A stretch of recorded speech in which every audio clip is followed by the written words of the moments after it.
Welcome back.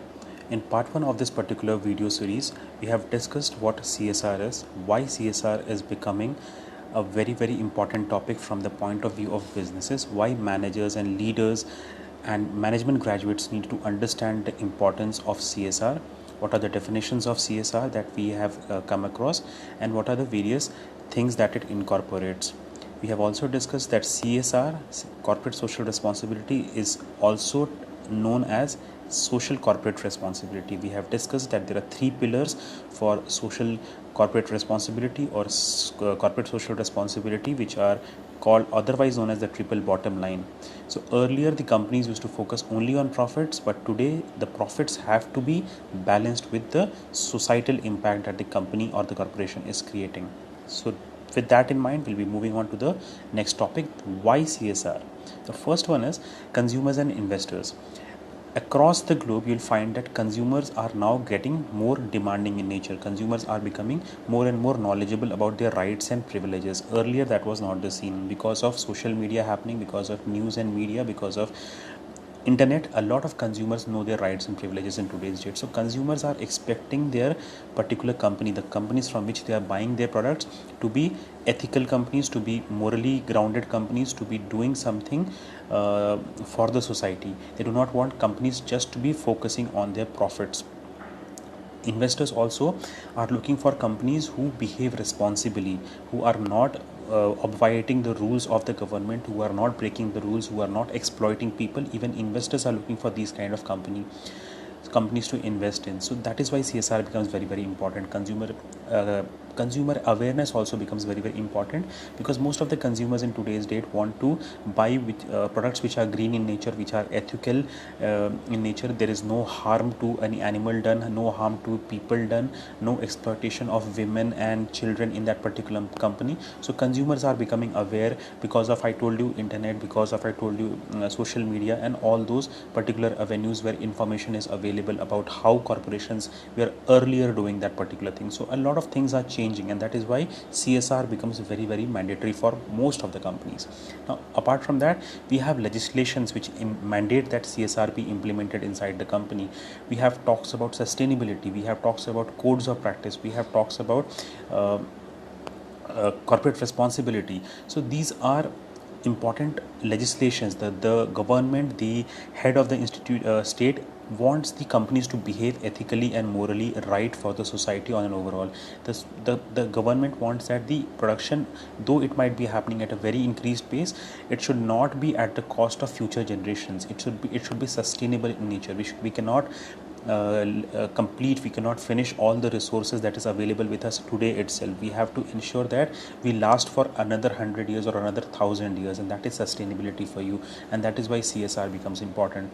Also, globalization has impacted a lot in terms of raising a voice for CSR.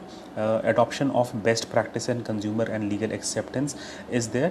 The globalization has actually made certain topics like the ozone layer we have talked about. We have talked about the killing of various sea animals when oil spills happen. You would have seen many of the videos on YouTube trending.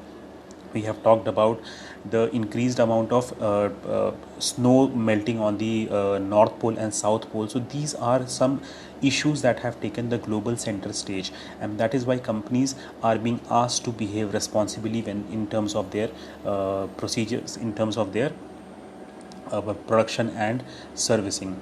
Now, benefits of CSR. What are the various kinds of benefits that a CSR accrues to a particular company? The first one is winning new businesses. If a company is into CSR, it creates a goodwill for it. It creates a very good brand for it, and that is why it can move into a new business, and people will be readily accepting to buy that particular product from this company, which is CSR compliant. Two, enhanced relationships with stakeholders. The various kinds of stakeholders are involved. We have discussed a lot of stakeholders like the consumers, the employees, the immediate society where the company is situated, the government, the press, the media, and everybody who has some or the other kind of a stake inside that company. When the corporation implements CSR activities, the relationship with all the stakeholders for the company improves. CSR also helps in attracting, retaining, and maintaining a happy workforce. Suppose you work for a particular company, or suppose you're applying to work for a particular company, and you know that the company just focuses on profits, it has no consideration for the society. Would you be interested in working for that company? I guess no. Most of the people today have, apart from their money making agenda that they have in life, they also want to do good for the society. That has been inherent in our very nature since very times immemorial. So we want to work in a company which is CSR friendly, which keeps on doing CSR. And then if the particular company is doing the CSR, attracting, retaining workflows is not a problem. Having a high morale workflows is not a problem. So media interest and good reputation. Benefits of CSR would also include that media would be interested in you. It will be publishing good news about you whenever you do a goodwill act in going to a village, distributing some books, doing something charitable. The media will create some good articles about you and publish it in the newspapers, and that will give you a good reputation. It will build your brand over time. Access to funding opportunities. I told you about this, that investors are looking for companies which do not have a bad reputation, which are actually working towards sustainable development. So investors also give you a good amount of funds. The banks give you good amounts of funds when you are into CSR. It enhances your influence in the industry. CSR activities enhance the influence in your industry, and people are more interested in working for your company, or interacting with your company, or collaborating and merging with your particular company. So the second last point is differentiating yourself from the competitor. Many of the times companies can use this particular CSR as a topic to differentiate yourself from the competition. If there are two companies, one is actually CSR compliant and the other one is not CSR compliant, one is following only the profits and the other company is trying to create goodwill for the society. So in today's date, most of the consumers will go for company B, which is actually doing good for the society, which is actually implementing a lot of CSR activities. So that is why it becomes very important, because it differentiates yourself from the competition.